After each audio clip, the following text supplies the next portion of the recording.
रिसालत वा किस्मत प्यो अकबर को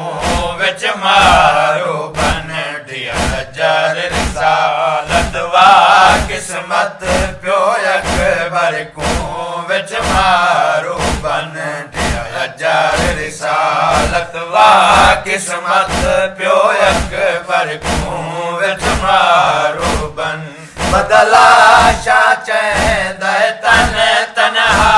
बदला शाह चैद तन तनहा पग पेच वाला ज़हरा दा चन दिया जार रिसालत वा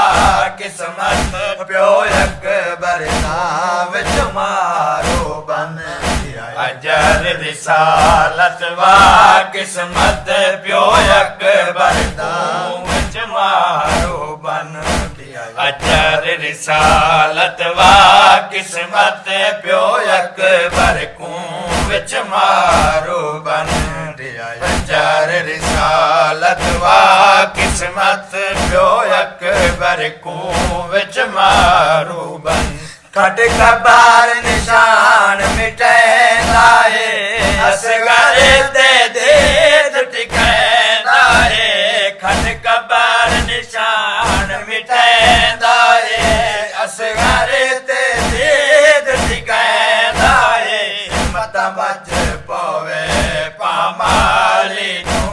मत बच पवे पामाली तू बैठाया आप करे मगमो मत फन दिया जार रिसालत वा किस्मत प्यो अकबर को विच मारो बन दिया जार रिसालत वा किस्मत प्यो अकबर को विच मारो बन बदला शाह चैद तन तनहा बदला शाह चैद तन तनहा पग पेच वाला ज़हरा दा चन दिया जार रिसालत वा किस्मत प्यो अकबर को विच मारो बन दिया जार रिसालत वा किस्मत प्यो अकबर को विच मारो बन मस्कीन यतीम गरीब किते तय कफन दफन दाया कर किया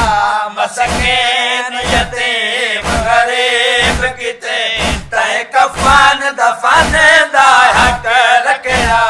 मखलूक शबीर को नहीं देंदे मखलूक शबीर को नहीं देंदे बता मंगता पुतना कान गफन दिया जार रिसालत वा किस्मत प्यो अकबर को विच मारो बन दिया जार रिसालत वा किस्मत प्यो अकबर को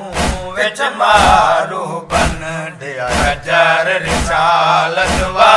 किस्मत प्यो अकबर को विच मारो बन बोले उम्मत रसूल के पास गए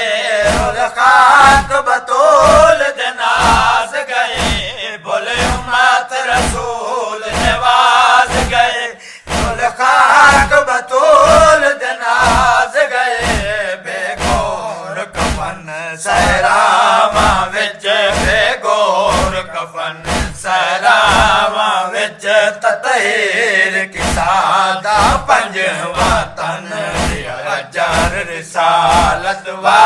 किस्मत प्यो अकबर को विच मारो बन दिया जार रिसालत वा किस्मत प्यो अकबर को विच मारो बन एहसान मुकाशिफ कलमा गोते हशार तोड़े शबीर दाए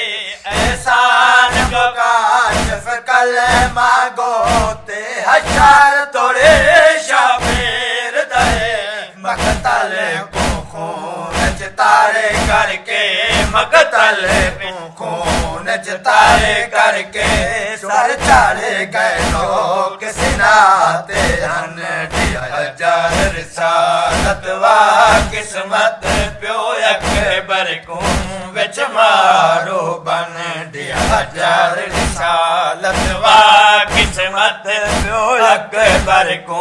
विच मारो बन